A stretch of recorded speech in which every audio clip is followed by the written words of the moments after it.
sobre a oração renovando vidas, né?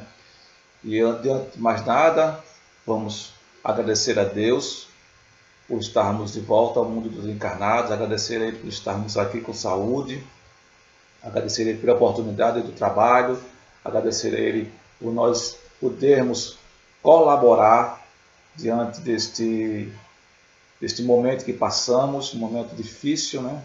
Falar um pouco sobre a oração.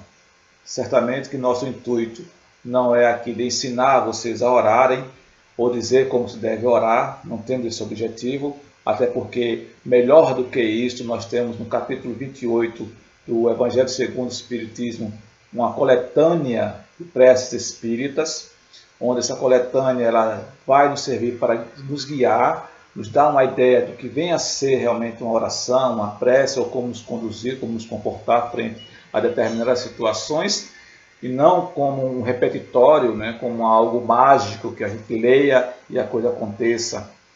E vamos ver também, durante a nossa conversa, que a oração ela não é uma oração decorada, mas é uma oração que parte do coração para o mundo espiritual. Claro que sozinho eu não conseguiria fazer esta palestra, né? Por isso mesmo eu tive a minha liberdade de convidar alguns amigos para nos trazer a sua fala, trazer suas experiências, trazer o seu conforto, para fortalecer aquilo que também eu acredito. E devo dizer a vocês que a minha fala, ela é da minha responsabilidade, é o que eu penso, é o que eu acredito, é aquilo que eu aprendi durante esses anos na doutrina espírita.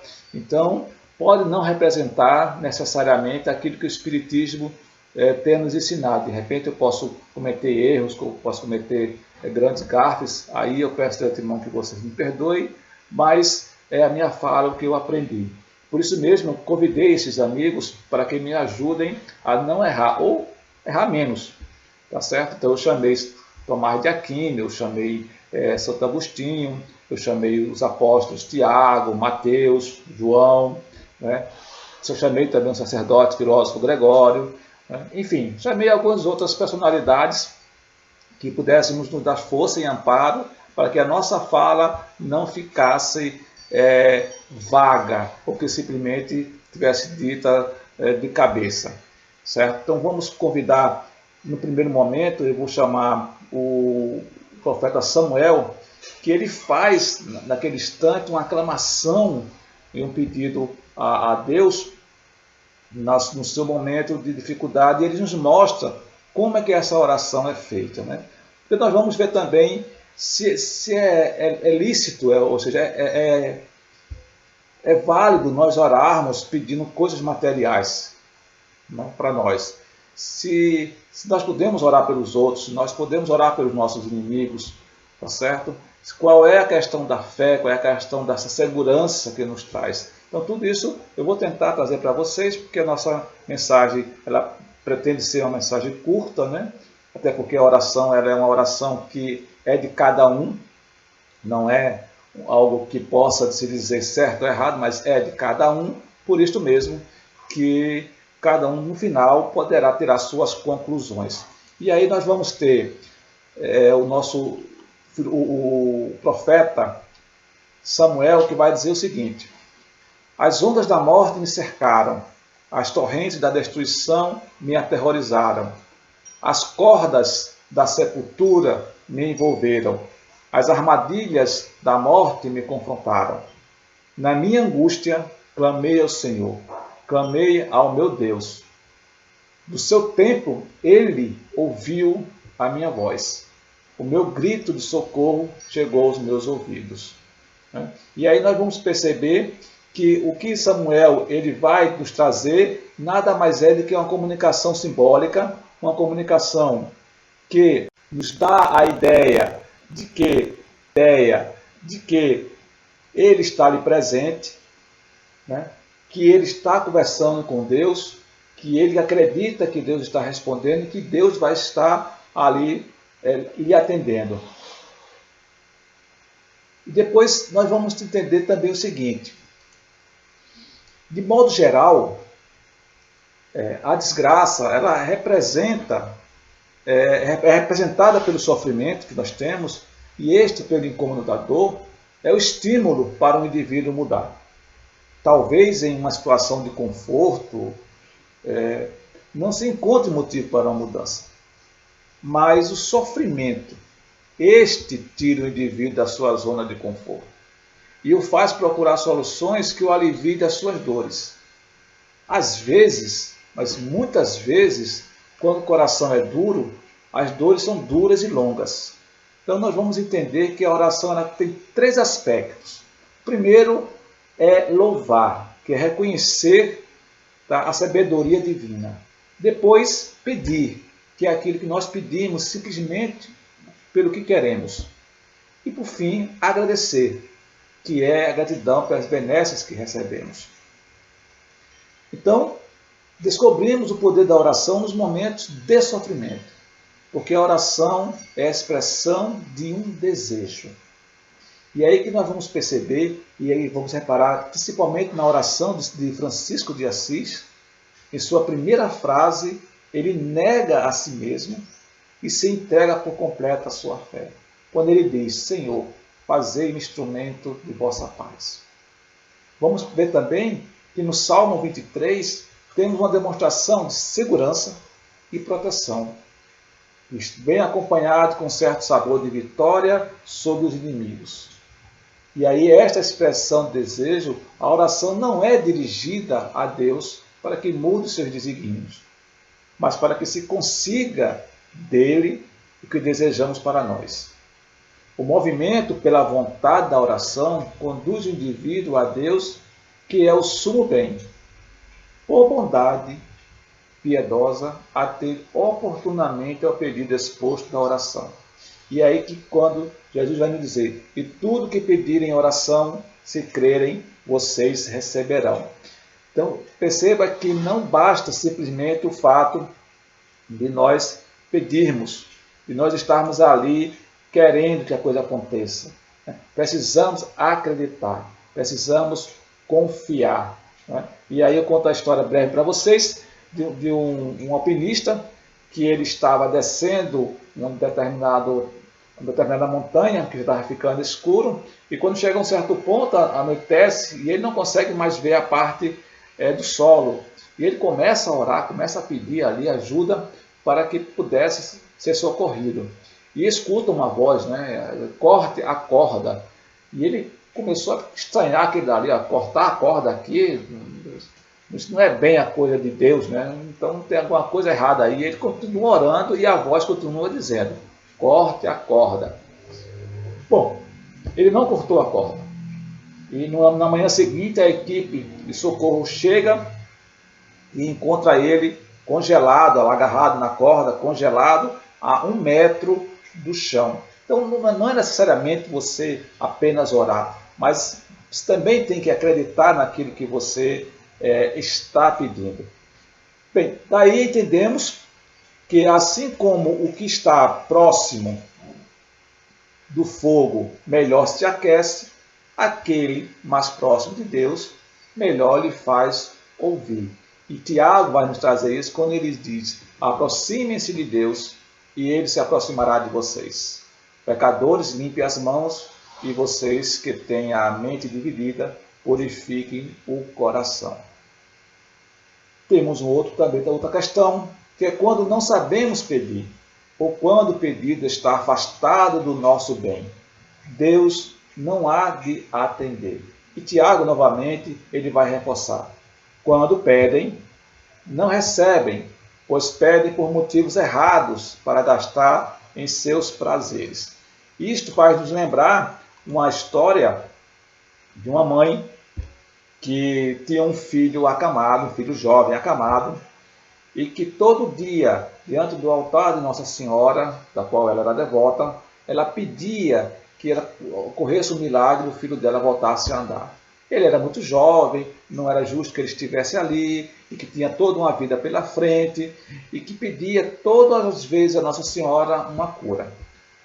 Um belo dia, ela acorda, não encontra o filho na cama, e vai procurá-lo na casa, e encontra ele na cozinha, fazendo café da manhã. Claro, né? Aquilo dali para ela foi uma felicidade, foi algo extraordinário, um milagre aconteceu. Nossa Senhora atendeu os seus pedidos. E saiu espalhando pela vizinhança o milagre que tinha acontecido, que o filho dela tinha sido curado. E o filho ainda jovem, né, na flor da idade, vai procurar emprego, vai curtir a vida, e vai sair com os amigos, e se envolve com bebida, e se envolve com coisas banais, se envolve com drogas, e nesse processo torna-se violento, e quando chegava em casa, às vezes a mãe ia falar, ele batia na mãe, e a vida dela tornou-se um inferno.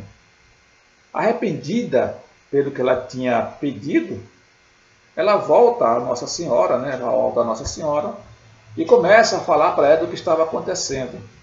E pedindo para ela que, se possível fosse, a vida dela voltasse a ser como era antes. Por mais dolorida que fosse aquele pedido para aquela mãe, mas ela percebia que antes estava bem melhor. E certa feita, o garoto, numa dessas festas aí, há um tiroteio, né? E ele é baleado nas costas, e esta bala atinge a sua espinha e ele volta a ficar paraplégico, certo? Então, nas palavras de Santo Agostinho, ele vai dizer: bom é o Senhor que não nos dá o que queremos, para nos dar o que mais precisamos. Mas, se Deus sabe que nós precisamos, se Deus sabe tudo, então por que eu preciso orar? Uma vez que a ordem divina é imutável, ou seja, que a lei é imutável, né? Qual é o objetivo de orar a Deus? Então, no meu entendimento, para que seja atendido o que precisamos e não o que desejamos. E aí nós vamos entender que João, ele vai nos trazer um fortalecimento quando ele vai dizer: esta é a confiança que temos ao nos aproximarmos de Deus. Se pedirmos alguma coisa de acordo com a sua vontade, ele nos ouve. Ou seja, que aquilo não vá contrariar a imutabilidade das suas leis. A ordem universal, que é Deus, ela é imutável. Contudo, o desdobramento desta ordenação em outras causas inferiores provenientes da ordem, estas poderão, por intermédio da oração, alterar os resultados destes efeitos. Então, eu gostaria de fazer um comentário aqui no seguinte sentido. Imaginemos o seguinte: imaginemos que para todo efeito existe uma causa. E para toda causa que existe uma causa anterior, até nós chegarmos à lei imutável, que é a ordem divina, né? Que é aquele ponto divino. Então, a partir do ponto divino que é imutável, este ponto ele é imutável, mas a sequência dessas ordens aqui, elas podem ser alteradas. E vai depender muito da conduta daquele que pede ou daquele que surte o efeito. E aí nós temos uma breve história para contar para vocês. Certa feita, um cidadão trabalhando em uma indústria, ele perde o dedo. Né? E claro, ele agradeceu a Deus, né, por ter perdido o dedo, tudo, mas ficou preocupado por que ele tinha perdido o dedo. Né? E numa das mensagens espirituais é dito que, na verdade, na programação de vida dele, ele estava previsto ele perder o braço. Veja, ele perde o dedo, mas estava previsto ele perder o braço. Mas pela conduta moral dele, pela conduta que ele estava se comportando, pela forma que ele estava crescendo moralmente, né, foi permitido que ele perdesse somente o dedo. O princípio imutável é que houvesse um resgate. Isto é imutável. Mas a causa dos efeitos, elas foram sofrendo alterações devido à conduta da ponta lá dele, que favoreceu que ele, em vez de perder o braço, ele perdesse somente o dedo. Então, é a mesma coisa que acontece no nosso entendimento. Então, a lei de Deus ela é imutável. Tá certo? Ela é imutável. Então, se tiver que cair um raio, no momento em que um carro estiver passando, o raio cai no momento que estiver passando. Mas o que acontecerá com as pessoas do carro é decorrente da sua conduta que ele vem cultivando já a passado. Por exemplo, o raio pode cair e o carro simplesmente parar e ninguém sofrer nada. Como pode acontecer que nós temos visto aí em reportagem pessoas que estão na iminência de um acidente que são salvas, né? Ultimamente passou uma reportagem que uma pessoa ela caiu no trilho de trem, eu acho que foi até aqui em Recife, se eu não me engano, e o trem parou em cima dela, não passou, parou em cima dela. Tá? Então, o determinismo, e aí nós já vimos na outra palestra, o determinismo no mundo físico, ele existe. Então, uma bala que sai, ela sai. Tá? A pessoa, doutor, vai ser atingida? Bom, não se sabe. Né? Mas essa conduta da causa das causas, né, ela vai sendo alterada sem modificar a causa principal, que é a lei da ordem. Né? Por isso que o Gregório ele vai dizer o seguinte: Deus não muda o seu julgamento, embora mude a sua sentença. E nós vamos perceber muito bem isso quando Jesus ele se prostra, né, e ora e diz o seguinte: meu Pai, se for possível, afasta de mim este cálice. Contudo, não seja como eu quero, mas sim como tu queres. Nesse instante, vocês percebem que Jesus expressa a manifestação de um desejo, que é o desejo à vida, de que ele querer continuar vivendo. Mas também, ao mesmo instante, ele vai mostrar a determinação de reconhecer a sabedoria divina. E este reconhecimento vai permitir que ele possa pedir alguns bens. Né? Mas é lícito pedir os bens materiais? Claro que é. E aí nós chamamos Tomás de Aquino e perguntamos: Tomás, é lícito que eu peça que eu, por exemplo, viva bem, que eu viva confortável, que eu possa ter um conforto, que eu possa ter um sustento? E Tomás de Aquino ele vai dizer: ora, é lícito desejar os bens temporais. Não, por certo, principalmente, ele o modo a constituir nele o nosso fim. Ou seja, não fazer daquele bem material a nossa conduta de vida. Gente, vocês têm sabido muito bem que muitas pessoas, quando perdem uma riqueza, perdem dinheiro, elas se matam, né? Ou elas ficam loucas, ou quando não recebem alguns likes, aí elas entram em estado depressivo, né? Em estado de loucura. Então, não fazer daquele bem o seu fim. E Agostinho vai reforçar, dizer que razoavelmente os bens suficientes, veja, os bens suficientes à vida, quem não quer uns do que eles, pois não são desejáveis em si mesmos, mas enquanto conservam a saúde do corpo, né, e servem para mantermos o estado conveniente à nossa pessoa, de modo a não ser penosa para os outros a nossa convivência. E realmente nós vamos notar aí que quando nossos recursos eles são poucos, não é? Ou quando nós achamos, não, Deus nos dará. Gente, Deus não nos dá nada, tá certo? Ele favorece-nos que possamos ir buscar. E favorece também que através da oração possamos pedir, né, que nos dê força, saúde, coragem, nos dê trabalho, disposição, para que a gente conquiste. Não é?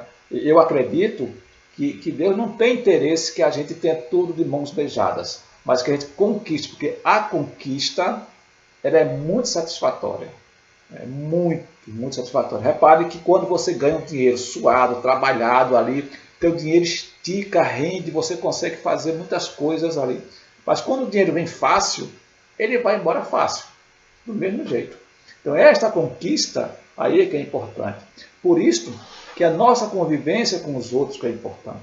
Né? Ah, mas eu posso pedir, por exemplo, para que o meu primo, a minha mãe, meu pai, eles também tenham as coisas boas, ele consiga? Claro que sim. E pelos meus inimigos? Eu tenho que orar por eles? Muito bem. É uma pergunta muito interessante.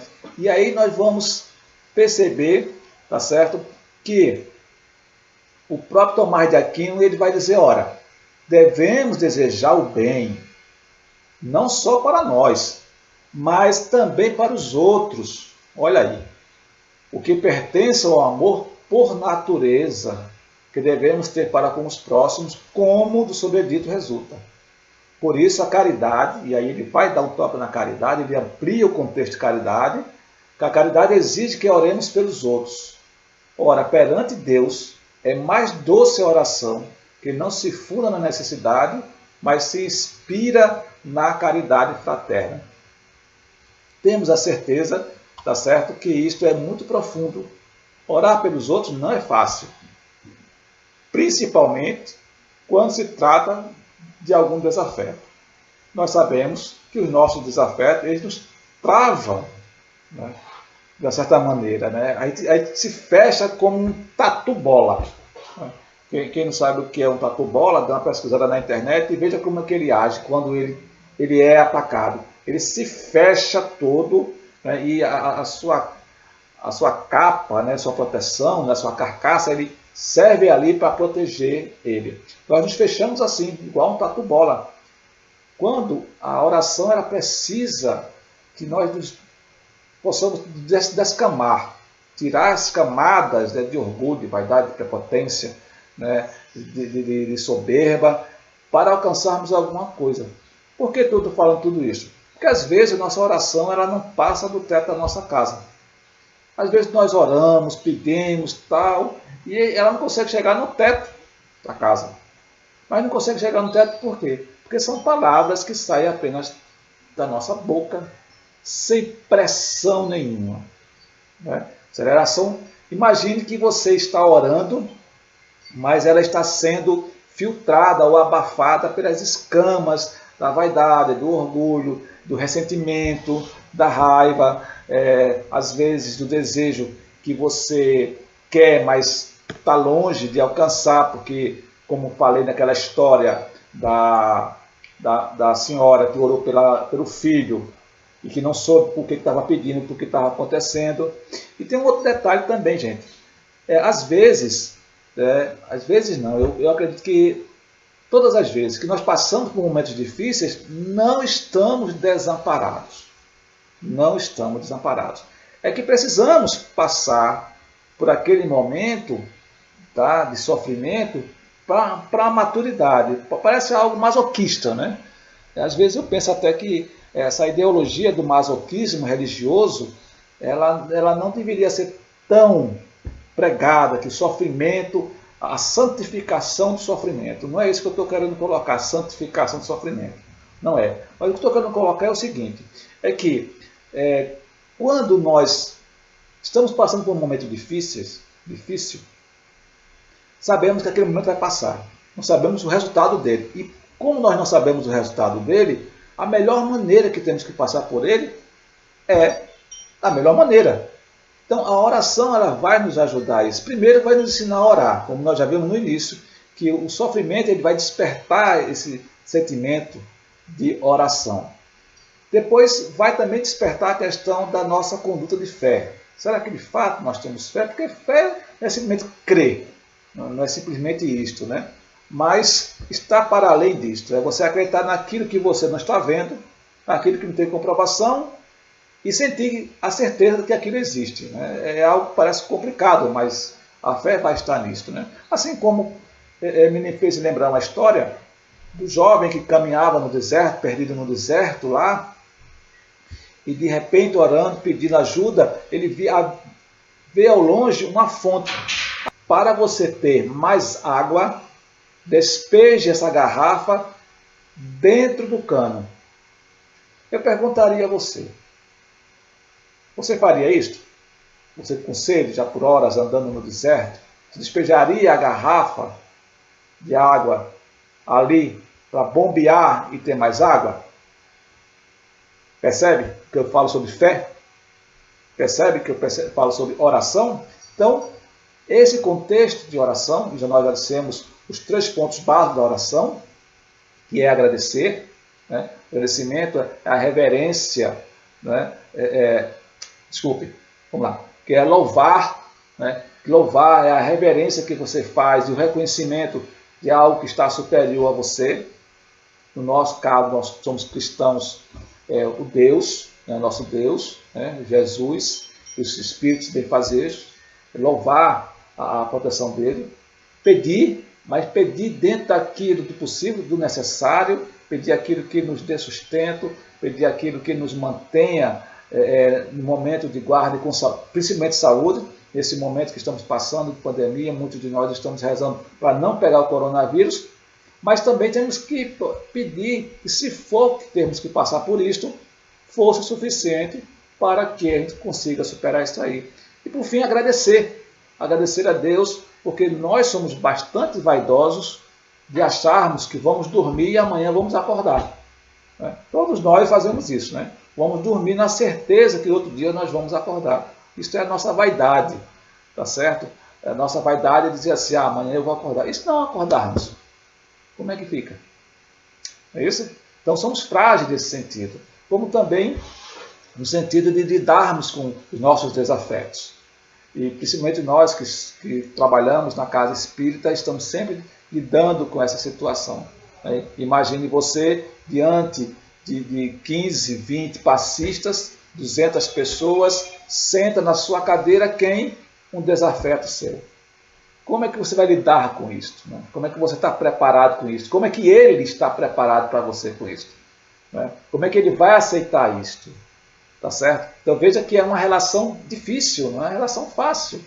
Tá? E por isso que essa descamação daquele momento que temos que realizar para podermos, de fato, ouvirmos as palavras de Leon Denis, quando ele vai nos dizer o seguinte, nesse aspecto, ele vai dizer o seguinte, ele vai dizer, a fé vivaz, a vontade, a prece e a evocação dos poderes superiores, que são os Espíritos benditos, ampara o operador e o sensitivo.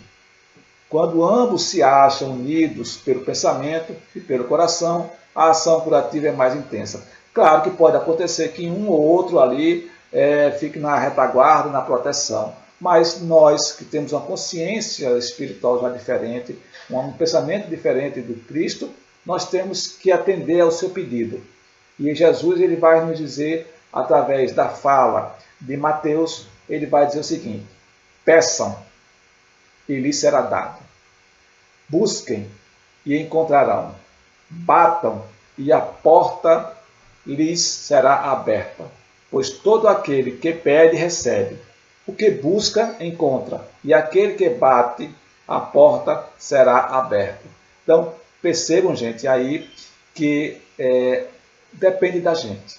Né? O mundo espiritual ele está aberto para que nós possamos entrar. Mas precisamos ter a chave. Né?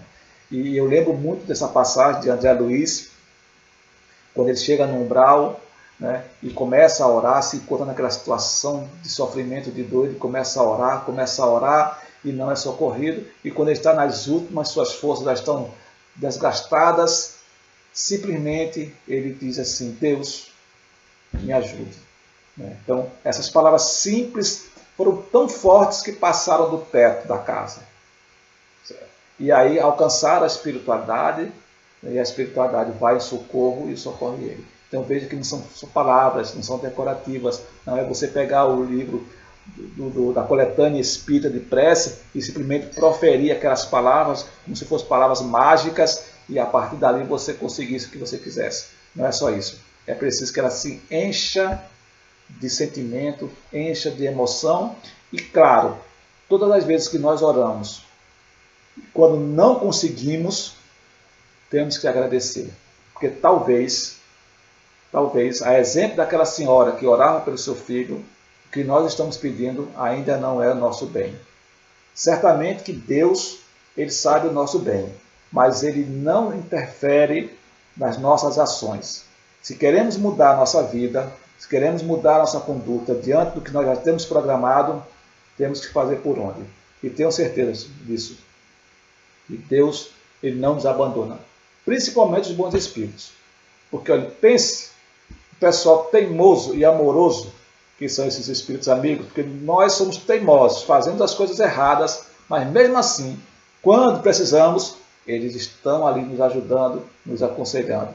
E às vezes, como um bom amigo, nos deixa sofrer um pouquinho, apanhar um pouquinho, para entender que o amor de Deus está para além do que simplesmente as maravilhas e os confortos da zona de conforto que queremos. Né? Dinamismo, prática. Muita paz a todos vocês. Muito obrigado por terem participado e terem assistido. Jesus abençoe a todos.